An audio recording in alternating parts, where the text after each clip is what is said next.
Okay. Hello everybody. आज आपल्या बरोबर प्रज्ञा मॅडम आहेत, प्रज्ञा कुलकर्णी, आणि त्या Jaywantrao Sawant management and research institute मध्ये प्रोफेसर आहेत मार्केटिंग आणि HR च्या, आणि त्या स्वतः सर्वायकल कॅन्सर सर्वायव्हर आहेत आणि त्या सर्वायकल कॅन्सरहून कम्प्लिटली बऱ्या झालेल्या आहेत आणि फार उत्साही आहेत आणि पुढाकार घेऊन बऱ्याच नवीन गोष्टी आजकाल करतायत. सो थँक्यू मॅडम या इंटरव्ह्यूसाठी जॉईन करण्यासाठी. आणि आता तुम्ही थोडक्यात तुमच्याबद्दल आमच्या प्रेक्षकांना सांगा. नमस्कार, मी प्रज्ञा कुलकर्णी आहे. माझं नाव प्रज्ञा कुलकर्णी. मी मॅनेजमेंट कॉलेजमध्ये प्रोफेसर आहे. जसं सरांनी सांगितलं, चिन्मय सरांनी, की मार्केटिंग आणि HR माझं स्पेशलायझेशन आहे. आणि मी गेली 10 वर्ष झाले तिथं ॲज अ असिस्टंट प्रोफेसर म्हणून काम करते. माझ्या फॅमिलीमध्ये आम्ही 4 मेंबर आहोत आणि एक मुलगी माझी आणि माझे मिस्टर प्रिन्सिपल आहेत आर्ट सायन्स कॉमर्स कॉलेजला. मुलगा माझा मेकॅनिकल इंजिनिअरिंग या वर्षी झालं त्याचं, आणि मुलगी माझी कम्प्युटर इंजिनियर झालेली. असं आम्ही 4 जण आहोत माझ्या फॅमिलीमध्ये. आणि मी नुकतंच माझं MPhil कम्प्लीट केलेलं आहे आणि PhD ला आता रजिस्ट्रेशन झाले, ऑलमोस्ट झालेलंच आहे. अरे वा, म्हणजे अजून तुम्ही शिकता? हो, शिकते. Okay, that is great. So madam, आपण आपल्या ऑडियन्सला हे सांगूया की तुम्ही कशा तुमच्या हाऊ हॅज युअर जर्नी बी, म्हणजे तुमचा प्रवास कसा झालेला आहे कॅन्सर मधून डिटेक्ट होण्यापासून आतापर्यंतचा. तर हा आपण या इंटरव्ह्यू मध्ये आपण तुमचा प्रवास जाणून घेऊया. तर आपण इथून सुरू करूया की तुम्हाला हा कॅन्सर आहे हे कधी कळलं, आणि म्हणजे असे काय सिम्पटम झाले ज्याच्यामुळे की हा डिटेक्ट झाला, म्हणजे आणि साधारण तुम्ही सांगा की किती वर्षापूर्वी म्हणजे केव्हा झाला टाइम मध्ये? माझा सप्टेंबर 2011ला माझा कॅन्सर डिटेक्ट झालेला आहे. 9, 10, 11च्या दरम्यान. मला विकनेस जाणवत होता. काय होतं ते कळत नव्हतं ऍक्च्युली. माझं वजन तर कमी होत नव्हतं, पण समहाऊ माझे केस गळती खूप व्हायला लागले होते. म्हणजे असे खाली जर बघितलं तर असे केस विंचरताना असं पूर्ण साचायचं, अगदी खूप केस गळायचे. विकनेस खूप होत होता. मग मी डॉक्टरांकडे गेले होते त्यावेळेस की काय होतंय हे, असं मला काही कळत नाही, मला विकनेस कशामुळे आला. मग माझ्या ब्लड टेस्ट वगैरे झालेल्या, त्यांनी अशा नॉर्मल ज्या ब्लड टेस्ट असतात त्या केल्या. ते म्हणजे काहीच नाहीये डॉक्टर म्हटले. बाकी पेप्समेर टेस्ट वगैरे असते हे सुद्धा माहिती नव्हतं त्यावेळेस, आणि त्या इव्हन त्या डॉक्टरांनी पण मला सजेस्ट नाही केलेलं. तर मग अशा रीतीने त्यांनी असं सांगितलं की तुला काहीच नाही झालेलं. तर मग 2009 पासून जवळजवळ मी विकनेस सफर करत होते. म्हणजे जेव्हा माझी मंथली सायकल यायची त्यावेळेस दुखायचं, खूप त्रास व्हायचा, पण ते म्हणायचे हे नॉर्मल आहे, काही प्रॉब्लेम नाही. मग मी तसंच सफर करत गेले. विकनेस हा वाढत गेला. नंतर मला इव्हन पायऱ्या चढणं सुद्धा मुश्किल व्हायला लागलं होतं. एवढा वाढला विकनेस? हा, 2-4 पायऱ्या सुद्धा चढताना मला असं पायात गुळा यायचा आणि खूप त्रास होत होता. परत मी त्या डॉक्टरांकडे गेले. परत त्यांनी तसं सांगितलं की काहीच नाही, मग डायबिटीस चेक कर किंवा HP टेस्ट कर. बाकी सगळ्या टेस्ट केल्या आणि पेप्समेर टेस्ट नाही केलेली. पुन्हा त्या गोळ्या दिल्या, आयर्नच्या गोळ्या दिल्या, हिमोग्लोबिनच्या टॅबलेट दिल्या, बाकी सगळं दिलं. काही होतच नव्हतं तिथे. शेवटी एका सर्टन लिमिट ते मे बी क्रॉस झाला असेल. त्याच्यानंतर मला खूप ब्लिडिंगचा त्रास व्हायला लागला. ओके. म्हणजे रोज म्हटलं तरी ब्लिडिंग मला होत होतं. अरे बापरे. तर मग मी डॉक्टरांकडे पुन्हा गेले की हे काय होतंय. तर ते म्हणते तुला काहीच नाहीये त्रास, तू नुसता टाइमपास करतेस माझा. अरे बापरे. की जिथे रोजच्या एक 10-15 केसेस डिलिव्हरीच्या येत होत्या अशा डॉक्टरांकडे. त्यांनी पण तुम्हाला असं काहीच सजेस्ट नाही केलं? नाही केलं मला सजेस्ट बिलकुल. मग मी आता म्हणजे एक दिवशी अगदी थोडस ब्लिडिंग जायचं, एखाद दिवशी अति जायचं की ज्या वेळेस मला चालणं पण मुश्किल व्हायचं. झोपले तरी माझे पूर्ण गादी, कपडे सगळे खराब व्हायचे, इतकं व्हायचं. आता हे काय होतंय असं मलाच समजत नव्हतं. मग घरात पण असं सांगायचं म्हटलं तर म्हणजे सांगितलं मी माझ्या सासूबाईंना की असं झालं. तर आमच्या सासूबाई जरा, आता त्यांचं एज 85 आहे, त्या म्हटल्या अगं मला तर वर्षभर असा त्रास होत होता. मग आम्ही तर रिलॅक्सच असं झालं. मग त्यांनी सांगितलं की ठीक आहे, म्हणजे त्या आतापर्यंत आहेत म्हटल्यावर मला काय होणार आहे, असंच मी विचार केला. पुन्हा थोडस मागे पडलं ते, आणि पुन्हा मी ते सफरच करत होते ऍक्च्युली. मी पेल दिसायला लागले पूर्ण, म्हणजे अंगातली रक्त गेल्यासारखं पूर्ण, असं समजत नव्हतं काय होतं ते. मग एक दिवशी तर इतकं भयानक झालं त्रास, मला चक्कर आली वगैरे. मग मात्र म्हटलं हे कुठेतरी थांबायला हवंय, कारण मी पुन्हा त्या डॉक्टरांकडे गेले, कारण आम्ही पुण्यामध्ये नवीन होतो, आम्हाला दुसरे डॉक्टर वगैरे कोणी माहिती नव्हते, की जे आहेत त्यांच्याकडेच आपण ट्रीटमेंट व्यवस्थित घेऊया विश्वास ठेवून, असं वाटत होतं. तर नंतर मग मी शेवटी माझ्या बहिणीला म्हटलं मला खूप त्रास होतोय, आता काहीतरी करा, कोण तुझ्या ओळखीचं असेल तर मला सांग, पुण्यात कोणीच नाही ओळखीचं माझ्या. पुन्हा तिने एका डॉक्टरचा नंबर दिला, मग त्यांनी माझं क्युरेटिन केलं.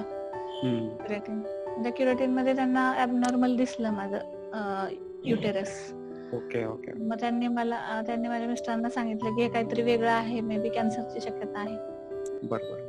आणि त्यांनी मला घेऊन गेले, सोनोग्राफी केली, तर सोनोग्राफी 100% झालं की ते डिटेक्ट झालं. CA सर्व्हिक्स आहे म्हणून. मग या तुमच्या सगळ्या म्हणजे इनिशियल जेव्हा तुम्हाला त्रास झाला तिथपासून फायनल डिटेक्शन पर्यंत साधारण किती वेळ तुमचा गेला असेल? 1 वर्ष.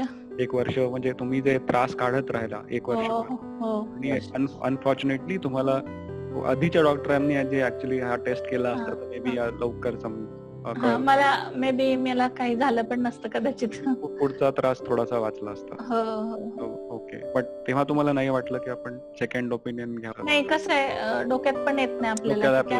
कॅन्सर हा शब्द सुद्धा माहिती नव्हता ऍक्च्युली मला. आमच्या 7 पिढ्यात कुणाला काही त्रास नव्हता. ओके.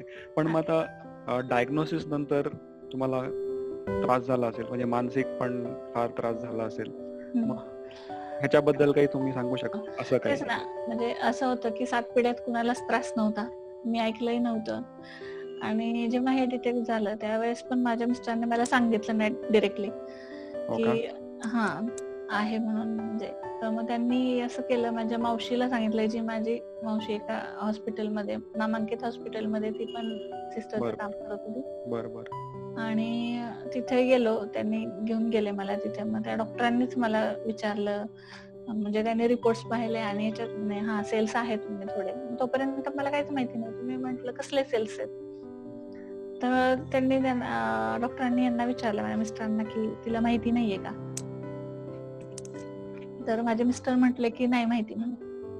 ते म्हणले मी सांगतो म्हणे, सेल्स आहेत. तर म्हटलं कसले सेल्स? तर त्यांनी जेव्हा जे सांगितलं कॅन्सरचे सेल्स, म्हणजे मी इमॅजिन पण नव्हते करू शकत, बिलकुल नाही. मी पूर्ण माझं म्हणजे डोळे म्हणजे संपलं, मेंदूच काम करायचं बंद झालं की आता काय हे. आणि त्यावेळेस त्यांना स्टेज पण नव्हती कळाली की कितवी स्टेज आहे वगैरे काय. त्यांनी नंतर चेक केलं सगळं पुन्हा एकदा, पुन्हा बऱ्याचशा टेस्ट झाल्या, MRI वगैरे सगळं झालं. त्याच्यानंतर 3rd स्टेज होती हे कळालं. तर जमीन काय म्हणतात ते फाटल्यासारखं झालं अगदी, कारण माझी मुलं लहान होती. बरोबर. आणि पुढं काय आता असं त्यांनी असं काही काउन्सिलिंग वगैरे तुम्हाला केलं का असा धीर देण्यासारखं काही सांगितलं की याच्यातून पुढचे काय स्टेप्स आहे, कसं होईल? नाही, काउन्सिलिंग नाही असं केलेलं. बरं. पण मग तुम्हाला असं धक्क्यातून मग तुम्ही स्वतःच बाहेर आलात का तुमच्या फॅमिली? माझ्या मिस्टर आणि माझ्या मुलांनी मला खूप सपोर्ट केला. आणि त्यांनी सांगितलं की ठीक आहे. मग मी पण स्वतःला कुठेतरी हे केलं, कारण माहिती नाही आयुष्य किती होतं ते, माहिती नव्हतं याच्यातून मी बाहेर येईल का नाही, काहीच माहिती नव्हतं. पण एक मुलांसाठी, आपल्या फॅमिलीसाठी मला हे लढायचंय हे नंतर विचार केला. मिस्टर पण म्हटले तू लढ फक्त, आणि आम्ही आहोत तुझ्या बरोबर, तुला फक्त सहन कर, तू जेवढं सहन करता येईल तेवढं कर. कारण हे दोन्ही हात माझे असे झाले होते, काळे कुट्ट पडले होते सलाईन लावून लावून. काय ट्रीटमेंट सांगितलेली? मला ट्रीटमेंट अशी सांगितली होती की तुला किमोथेरपी पण करायची आहे, नंतर रेडिएशन पण करायचंय आणि प्लस ऑपरेशन पण आहे. हो का? म्हणजे सगळंच सांगितलं होतं. मग नंतर अजून त्यांचं डिस्कशन झालं डॉक्टरांचं, तर ते म्हटले आता ऑपरेशन करायचंय तर किमो नकोय, तर रेडिएशन देऊ. तर किमो त्यांनी स्किप केल्या. मग तुम्ही रेडिएशन घेतलं आणि त्याच्यानंतर ऑपरेशन पण झालं का तुमचं? आधी ऑपरेशन झालं, त्याच्यानंतर 1 महिना घरी ते व्यवस्थित होऊ दिलं आणि नंतर ते रेडिएशन झालं. माझं 34 एजला माझं झालं ऑपरेशन. आणि ते अचानक गर्भाशय काढल्यामुळे माझे पूर्ण हार्मोनल चेंजेस झाले सगळे. पण रेडिएशन पण 1.5 महिन्याचं रेडिएशन होतं मला. अच्छा, ओके. तर ते 1.5 महिन्याच्या रेडिएशन मध्ये मी पण अशी हालत होती, जगती का मरती परत. माझं पोटावरच होतं ना, मला 35 स्टिचेस होत्या. रेडिएशन त्याच्याने माझं जवळजवळ 10 किलो वजन कमी झालं. दिवसातून 30 जुलाब व्हायचे. अरे बापरे. आणि एकही घास जात नव्हता पोटात बिलकुल, कारण ते पोटावरच होतं ना, त्यामुळे चांगले सेल्स पण मरत होते ते आणि खराब सेल्स पण जात होते असं. पण मग त्याचे साईड इफेक्ट्स मॅनेज करायला तुम्ही काही अजून खूप म्हणजे त्याचे इतके साईड इफेक्ट झाले. मी 5 वर्ष खूप साईड इफेक्ट्स झेललेत त्याचे. कारण एक गर्भाशय हे स्त्रीसाठी किती महत्वाचं असतं हे आता सगळ्यांनाच माहिती आहे. म्हणजे गर्भाशयावरच पूर्ण स्त्रीचं शरीर चक्र अवलंबून असते. आणि जेव्हा तेच रिमूव्ह अचानक केलं जातं तेव्हा काय इफेक्ट होत असेल तो शरीराला पण समजत नाही. म्हणजे कॅल्शियमची कमतरता, हार्मोनल इम्बॅलन्स, अचानक हॉट फ्लशेस यायचे, अचानक घाम यायचा, अचानक धडधड व्हायची.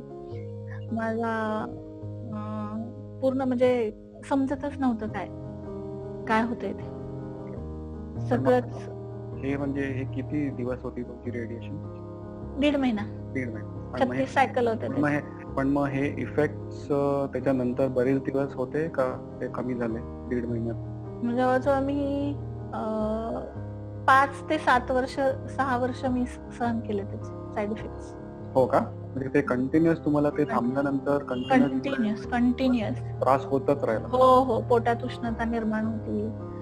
म्हणजे खूप काही. म्हणजे कसं हे मॅनेज केलं म्हणजे हा एवढा मोठा पिरियड 5 ते 7 वर्षाचा? तुम्ही वेगळे काही म्हणजे आयुर्वेद किंवा वेगळं काही ट्राय केलं का? मी आयुर्वेद ट्राय केला आणि प्लस मी योगा आणि योगासना म्हणजे योगा मेडिटेशन ट्राय केलं. अच्छा. त्याच्यामुळे मी बरीचशी रिकव्हर झाले आणि जी आता दिसते एकदम हेल्दी ती त्याच्यामुळे आहे. अरे वा. मग ते तुम्ही अजूनही कंटिन्यू करत आहात? हो, कंटिन्यू करते ना. आयुर्वेद म्हणजे त्यांनी साईड इफेक्ट हे इफेक्ट्स मॅनेज करायला तुम्ही घेतलं का?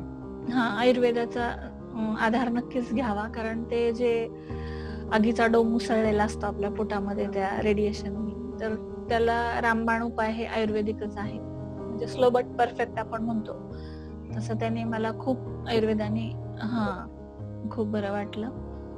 आणि ते पण तुम्ही काय ते आयुर्वेदाचं औषध तुम्ही किती दिवस म्हणजे ते ट्रीटमेंट तुम्ही पॅरलली घेतली? ती आयुर्वेदाची साधारण 5 वर्ष चालू होते. हे चालूच होतं आणि अजूनही चालू आहे का? म्हणजे तुम्ही काय अजून? मधून लागलं तर मी घेते. ओके. आणि योगा पण तुम्ही करताय रेग्युलर? हो, रेग्युलर योगा करते. मग योगामध्ये काही तुम्ही सांगू शकाल का की लोकांनी काय असं करावं ज्यांनी आपल्याला म्हणजे तुम्हाला ज्यांनी फायदा झाला असेल? म्हणजे काय? मी तर अनुलोम विलोम तर करतेच, परत भस्त्रिका, त्याच्यानंतर ओमकार वगैरे, आणि जे आपले मेडिटेशन जे म्हणतो आपल्या म्हणजे ब्रेनला आपण शांत करू शकतो जे विचार, कारण ऍक्च्युअली आपण कसं असतं मनातूनच आजारी पडतो असं म्हणतात की मन जर तुमचं चांगलं असेल तर तुम्ही नक्कीच चांगले असता. मला एवढं सगळं होऊन सुद्धा मी मनातला कचरा पूर्ण काढून टाकला आणि त्याच्यामुळे आत्ताच हे करू शकते. आणि मी चालण्याचं वॉक पण करते. ओके. किती करता साधारण? 4 किलोमीटर रोजचं वॉक आहे. रोजचं वॉक आहे. अरे छान. आणि काही डाएट मध्ये तुम्ही केलेत का बदल? नाही डाएट काहीच नाही. डाएट मी जे सगळं आहे ते सगळं खाते. ओके. पण मग ओके, पण बेसिकली म्हणजे तुमचा योगा आणि आयुर्वेदाच्या औषधांनी तुम्हाला त्याच्यावर तुम्ही सगळ्यात मोठा आधार तुम्हाला त्याचा झाला. नक्कीच कारण आणि मानसिक दृष्ट्या तुम्ही सांगू शकाल की किती महत्वपूर्ण आहे असं म्हणजे ह्याच्यातून बाहेर येणं, कारण की त्रासदायक आजार आहे हा. नक्कीच मानसिक दृष्ट्या हे खूप कठीण आहे. म्हणजे हे जेव्हा ट्रीटमेंट घेतो, मी चालू पण शकत नव्हते आणि इव्हन 2 वर्ष पण मी चालू शकत नव्हते. एवढं मला स्टिचेसने त्रास होत होता. मला चालता येत नव्हतं, मला बसता येत नव्हतं, मला उठता येत म्हणजे काहीच करता येत नव्हतं. मी लोकांना असं चालताना बघायचे तेव्हा मला असं वाटायचं, अरे मी कधी चालणार, माझं कधी नॉर्मल होईल, मी माहिती नाही मी याच्यातून येईल का नाही बाहेर. पण जेव्हा मी स्वतःलाच समजवायला प्रयत्न केला, स्वतःलाच सल्ला द्यायला लागले मी, प्रज्ञा नाही तुला याच्यातून नक्कीच पूर्ण होणार आहेस तू. स्वतःला जे पॉझिटिव्ह विचार करणं म्हणतो ना आपण, बरोबर, मानसिक आधार देणं, कारण याच्यातून कसं बाहेर सेल्फ कॉन्फिडन्स. नक्कीच, कारण ना दुसऱ्यांनी किती जरी मदत केली आपल्याला तरी आपण स्वतः जेव्हा आपण मनापासून ठरवतो की याच्यातून आपल्याला बाहेर येतं, मग ती कुठलीही गोष्ट असू दे, कॅन्सरच नाहीये, कुठलीही गोष्ट असू दे, जेव्हा तुम्ही स्वतःला सांगता ना आणि तेव्हा तुमचं शरीर पण त्याला साथ देत असतं. बरोबर, एक्झॅक्टली. हा तुम्ही एक फार मोठा पॉइंट मॅडम सांगितला. आय थिंक की सगळ्यांनी ह्याच्यावर नक्की लक्ष द्यावं, कारण की आजूबाजूच्या लोकांनी जरी कितीतरी मदत केली, पण जरी जर तुम्ही स्वतःची मदत केली नाही, तुम्ही स्वतः ठरवलं नाही की ह्याच्यातून आपल्याला बाहेर यायचं, तर तोपर्यंत आय थिंक हे शक्य होऊ शकत नाही. शक्य, बरोबर. कारण की आजूबाजूचे तर तेवढीच मदत करू शकतात जी बाहेरून करू शकतात, पण तुमचं शरीर आहे आणि त्याच्यावर तुम्ही मनाने जर कंट्रोल ठेवला तर I think it's a very good point. आणि आज तुम्हाला बघून आता असं जाणवत नाहीये की एवढ्या त्रासातून आणि आजारातून बाहेर तुम्ही एकदम छान दिसत आहात मॅडम, आणि फिट अगदी दिसत आहात, हेल्दी दिसत आहात. तर तुम्ही सांगा की आता तुम्ही तुमच्या तब्येतीची काळजी कशी घेताय? आता पण माझं वॉक चालू आहे, मेडिटेशन चालू आहे मी अशा लोकांमध्ये राहते की ज्यांचे विचार खूप पॉझिटिव्ह असतील. म्हणजे तुमच्या सगळ्या या प्रवासात, एवढा मोठा एक 5-7 वर्षाच्या प्रवासामध्ये तुमच्या फॅमिलीने तुमची कशी मदत केली? माझ्या फॅमिलीने प्रत्येक वेळेस मला सपोर्ट केलेला आहे. मिस्टरांनी मला कधीच आता मला पूर्ण फ्री सोडले, आता ऍक्च्युली तू तुझं लाईफ जग असं. मग मी आता मागच्याच वर्षी महाराष्ट्राची गॉर्जियस क्वीन सुपर लेडीचा एक अवॉर्ड घेतलेला आहे. आत्ताच नारी शक्ती सन्मान पुरस्कार मिळालेला आहे, समाज पोषण पुरस्कार मिळालेला आहे. आता युट्यूबला माझे प्रज्ञा कुलकर्णी म्हणून जरी तुम्ही टाकलं तर माझा युट्यूबचा व्हिडिओ दिसेल तुम्हाला. करेक्ट. आणि केश कुंतला म्हणून दुसरा एक माझा व्हिडिओ आहे, तो पण आहे. तर मी स्वतःला खूप आता मेंटेन आणि फिट फाईन ठेवते, फिट अँड फाईन. मस्त. पण आता एवढ्या सगळ्यात तुम्ही आधी पण जेव्हा तुम्हाला आजार डिटेक्ट, तेव्हा तुम्ही जॉब हा करत होता? हो, मी करतच होते. पण मग या प्रवासात तुम्हाला करता आला का तुम्हाला असं काही? मला कंटिन्यू ठेवावा लागला, कारण दुसरं कसं मला दुसऱ्यांना असं म्हणजे इतर लोकांना सांगावं असं वाटतं की आम्ही अनअवेअर होतो मेडिक्लेमच्या बाबतीत. तर मेडिक्लेम माझा नव्हता काढलेला त्यावेळेस, त्यामुळे मला पूर्ण खर्च आम्हालाच करावा लागला होता. आणि अचानक कुठून पैसे आणणार, खूप आमची फायनान्शियल कंडिशन वाईट झाली होती त्यावेळेस. तर मी रेडिएशनला म्हणजे कॉलेज अटेंड करून मी रेडिएशन करत होते. हो, ओके. म्हणजे कॉलेज जाऊन करत होते, कारण पर्याय नव्हता. मला पगार महिन्याचा आला तर मी तुम्हाला ते तेवढे करत होते, कारण खूप त्रास होत होता मला, पण ते कंटिन्यू ठेवल्याशिवाय पर्याय नव्हता. पण आता मग तुम्ही मेडिक्लेम वगैरे सगळं? हो, आता अगदी संपायच्या आधी 1 महिनाभर मी काढून ठेवते. बरोबर. हो, कारण की ते इम्पॉर्टंट आहे आणि आर्थिक मदत मेडिक्लेम होतेच, ते लोकांनी. मी तर म्हणते ना, ह्या आजाराने मला खचवलं नाही तर मला खूप सारं शिकायला मिळालं याच्यातून. आणि आता तुम्हाला काय वाटतं की ह्याच्यातून तुमची आता लाईफ एकदम बदलून गेली आहे, म्हणजे या आजाराच्या नंतर जे आता म्हणते ना, ट्रान्सफॉर्मेशन झालेलं आहे तुमचं? पूर्वीची प्रज्ञा खूप वेगळी होती, आता इतकी छान सुंदर आणि कॉन्फिडंट प्रज्ञा आहे. म्हणजे तुम्हाला आता स्वतःच सेल्फ कॉन्फिडन्स फार सेल्फ वाढला कॉन्फिडन्स आणि नवीन गोष्टी पण तुम्ही करतायत. येस. मला माहितीये की तुम्ही अजून दुसऱ्या बायकांना अवेअरनेस आणि Yes. त्यांना शिकवण्यासाठी पण काय काय काम हो. मी आतापर्यंत 25 एक लेक्चर्स माझ्या वेगवेगळ्या कॉलेजला झालेत आणि हे मला प्रत्येक स्त्रीपर्यंत पोहोचवायचंय. जे आपण म्हणतो ना, पुढच्या ठेस मागचा शहाणा, असं एक म्हण आहे आपल्याकडे, की समोरच्याला तर मागच्याने जरा सावरून तरी जायचं, समोरच्याला ठेच लागली तर मला नक्कीच या प्रत्येक स्त्रीपर्यंत पोहोचायचे, प्रत्येक मुलीपर्यंत पोहोचायचे, की त्या सुद्धा त्यांच्या आईला, मावशीला, मैत्रिणींना, कुणालाही सांगू शकते. हे असं नाहीये बाबा, एवढं सोपं नाहीये आपल्या स्त्रीचं जीवन. आपण दुर्लक्ष जे करतो स्वतःकडे किंवा इतरांकडून दुर्लक्ष होतं आपल्याकडे, तर ते आपण स्वतःच जर आपण अवेअर असलो त्या बाबतीत, तर पुढं कशाचीच गरज नाहीये तुम्हाला एवढं फेस करण्याची गरज नाही. कारण आता तुम्ही बघताय, प्रत्येक 10 महिलांमागं एकीला तरी सर्वायकल प्रॉब्लेम आहेच, काही ना काहीतरी. सर्वायकल कॅन्सर नसू दे, पण इन्फेक्शन आहे, काही ना काहीतरी प्रॉब्लेम आहेच. असं चालू आहे सध्या. ब्रेस्ट कॅन्सर वाढलेला आहे आणि हे खूपच निग्लेक्ट करतायत, म्हणजे सगळ्या बायका निग्लेक्ट करतात, स्वतःच्या आरोग्याकडे लक्ष देत नाही. आणि आय थिंक तुम्ही फक्त बायकांना न पण पुरुषांना सुद्धा सांगायला पाहिजे की कसं त्यांच्या बायकोकडे त्यांनी, किंवा बायको नाही, आई बहीण सगळ्याच आहेत, वेगळ्या ज्या रूपांमध्ये आपल्या फॅमिलीमध्ये आहेत, त्यांच्या हेल्थकडे दुर्लक्ष करणं अगदीच चुकीचं आहे. पण ऍक्च्युली सगळ्यात पुढाकार बायकांनीच घेतला पाहिजे, कारण की त्या पुढे येऊन डॉक्टरांकडे जातील किंवा स्वतःच्या आरोग्याकडे लक्ष करणार नाही. हो, नक्कीच.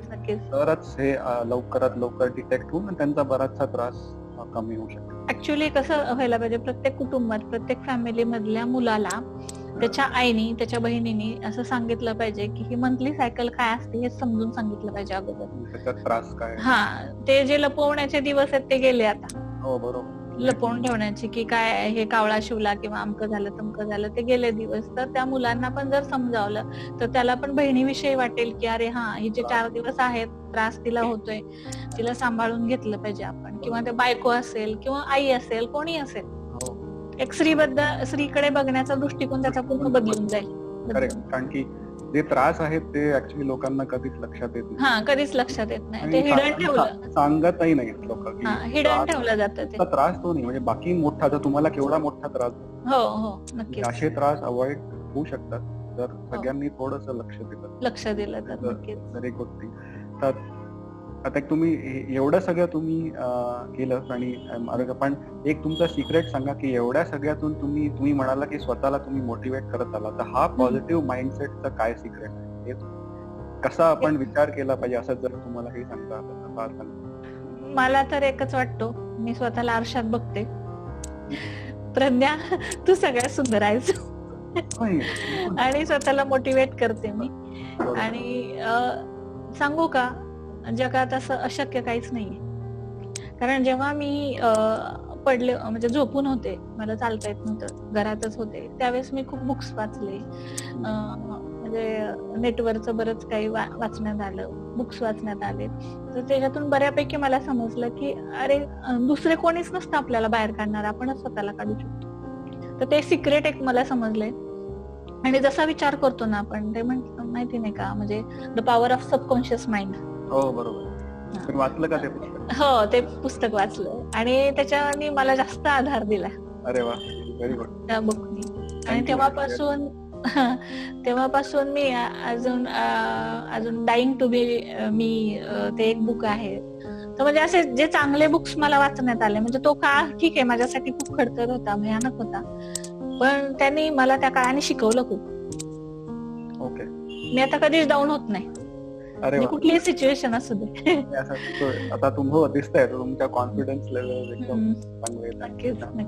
तर फायनली मॅडम तुम्ही आमच्या प्रेक्षकांना एक किंवा दुसरे जे कॅन्सरशी लढतायत आणि त्यांचे जे फॅमिली मेंबर्स सुद्धा आहेत जे सुद्धा त्यांची मदत करतात त्यांना अशा तुमच्या काही टिप्स सांगा की त्यांनी त्यांचा प्रवास थोडा तरी इझी होऊ शकतो की त्यांनी काय केलं पाहिजे. अशा तुमच्या ज्या प्रवासातल्या ज्या तुम्ही नाही केल्या पण तुम्हाला का तुम्ही केल्या सुद्धा which are good things or which you did किंवा which you did not do, अशा काही टिप्स त्यांच्या मदतीसाठी. नक्कीच. मी थोडस स्वतःकडे दुर्लक्ष केलं होतं आणि दुर्लक्ष केल्यामुळे म्हणजे आता मी इथे उघड सांगते, तुम्ही माझी मुलाखत घेताय, स्त्रियांना सगळ्या कळेलच. आम्ही बायका कसं असतो, 1 ते 4 दिवसात पण आम्ही स्वतःकडे दुर्लक्ष करतो. मग त्यावेळेस मी पॅड्स नव्हते वापरत, तर कापड वापरायचे. मग ही बेसिक थिंग आहे प्रत्येक सगळ्या महिलांची, प्रत्येक लेडीची, की आपलं जे काय अंतर्वस्त्र जे काय आहे त्याला सनलाईट लागू देत नाही किंवा स्वच्छ ठिकाणी टाकू शकत नाही आपण वाळत, असं आम्ही. So that is one point. One point. दुसरा पॉइंट असा की निग्लेक्ट करणं स्वतःला. की आता आज हे होतंय ना त्रास, उद्या होईल ना, ते एखादी गोळी घेतली होईल ना, परवा दिवशी परत एक गोळी घेतली परत होईल ना, मग आम्ही दवाखान्यात जाणं थोडस टाळतो, असं होतं. आणि तिसरं म्हणजे की म्हणजे कामाच्या रगाड्यात स्वतःलाच वाहवत न्यायचं सतत. फॅमिलीला इम्पॉर्टन्स अगोदर द्यायचा आणि स्वतःला कमी द्यायचा. बरोबर आहे, असं सगळीकडे आपल्याला बघायला सगळीकडे आहे. मग काय होतं, एक सांगू का, की जेवण बनवलेलं असतं, ताजं सगळ्यांना वाढलं जातं. प्रत्येक स्त्रीचं आहे, माझंच एकटीचं नाही. ताजं सगळ्यांना वाढलं जातं आणि स्वतः ती शिळ राहिलेले 2 पोळ्या असतील त्या स्वतः खाऊन घेणार, का तर वाया नको जायला. बरोबर. पण हे चुकीचं आहे खूप. मी सगळ्यांना हे सांगू इच्छिते की तुम्ही स्त्री ही पूर्ण फॅमिलीचा आत्मा आहे. बरोबर. ती जर व्यवस्थित असेल तर सगळी फॅमिली व्यवस्थित राहू शकते. कारण नवऱ्याला हँडल करणं, बाकीच्यांना मुलांना हँडल करणं हे मल्टीटास्किंग आहे स्त्री म्हणजे. तिने स्वतःला जपणं खूप गरजेचं आहे, पण ती स्वतःच दुर्लक्ष करते. मग शिळ खा, काही म्हणजे असं करतात. छोट्या गोष्टी आहेत पण त्या आपल्या हॅबिट मध्ये बसतात आणि आपण सतत तसंच करत राहतो. हो. आणि जेवणं, न्यूट्रिशन आपल्या शरीराचं ठेवणं, आणि ते स्त्रीला तर अजून जास्त गरजेचं असतं, कारण हॉर्मोनल इम्बॅलन्सेस त्यांच्या शरीरात होत असतात. तर हाय न्यूट्रिशन, हेल्दी जेवण आणि त्याच्याकडे दुर्लक्ष न करणं हे तर फार गरजेचं. बरोबर आहे. आणि वर्षातून एकदा स्वतःचं पूर्ण चेकअप करणं, कॅल्शियम सहित सगळं, हे खूप गरजेचं आहे. कॅल्शियम, हिमोग्लोबिन सगळ्या टेस्ट करणं. आणि म्हणजे कसं होतं की वर्षात आफ्टर 30 ह्या टेस्ट केल्याच पाहिजेत. आणि पॅप्समेअर टेस्ट ही आफ्टर 35 ही प्रत्येक स्त्रीने करायला गरजेची आहे. बरोबर. म्हणजे एवढं पॅप्समेअर टेस्ट एक वार्षिक टेस्ट आहे, फार गरजेची आहे. हार्डली 1200 रुपये तुमचे जातील वर्षातून एकदा. 1200 रुपये त्यालाच आहे, पण हे खूप गरजेचं आहे. तुम्ही फार महत्वाच्या गोष्टी सांगितल्या आणि आय एम शुअर की तुमची ही मुलाखत ऐकून दुसऱ्या स्त्रियांना पण थोडासा तरी मोटिवेशन मिळेल तुम्हाला की हा त्रास कसा अवॉइड करायचा. नक्कीच. आणि अजून एक सांगू इच्छिते की ज्यांना कुणाला माझी गरज लागेल, ज्यांना कुणाला हवी आहे माझ्याकडून टिप्स हवे आहेत किंवा काही म्हणजे कुणाला सल्ला हवा आहे, काउन्सिलिंग हवंय, तर मी आय एम रेडी फॉर 24/7. अरे शुअर. आम्ही लोक बघतायत हा व्हिडिओ आणि लोक we will connect you to Pragya madam. तुम्ही आम्हाला रीच आउट करू शकता आणि त्यांच्याशी जर बोलायचं असेल तर त्या त्यांनी सांगितलंय की त्या ताई आहेत तुम्हाला गाईड करायला आणि त्यांच्या एक्सपिरियन्स वरून सल्ले द्यायला. तर तुम्ही नक्की आमच्या ह्याच्यावरती कॉमेंट आणि मेसेज आम्हाला पाठवू शकता. Thank you very much madam. आणि फायनली तुम्हाला काही एक पार्टिंग कमेंट असेल तर सांगा. प्रत्येक स्त्रीनी एक हेल्दी डाएट केलं पाहिजे, मेडिटेशन केलं पाहिजे, पॉझिटिव्ह ऍटिट्यूड ठेवला पाहिजे आणि कॉन्फिडन्स लेवल हाय ठेवली पाहिजे. अरे वा मॅडम, तुमचे मस्त पॉइंट्स होते आणि आय एम शुअर की ही मुलाखत तुमच्या सगळ्यांना आवडेल आणि it will be inspiring for all the people. आणि तुम्हाला फार आमच्याकडून शुभेच्छा. आणि तुम्ही वेळ काढला आणि एवढं सगळी इन्फॉर्मेशन शेअर केली, अगदी ओपनली शेअर केली, त्याच्याबद्दल फार तुमचे धन्यवाद. नाही, मीच तुमचे धन्यवाद मानते, कारण मी तुमच्या थ्रू अजून माझ्या 4 मैत्रिणींपर्यंत, अजून 1000 मैत्रिणींपर्यंत पोहोचू शकते, त्यांच्यापर्यंत जाऊ शकते आणि माझ्याकडून त्या काहीतरी शिकतील की ते त्यांचे प्रॉब्लेम्स अवॉइड होतील त्याच्यामुळे अजून. तर उलट मी तुमचेच आभार मानते. थँक्यू. आपण असंच आय थिंक पुढेही कोलॅबोरेट करत राहूया. नक्कीच. Any time I am ready for everything. Sure. Thank you madam.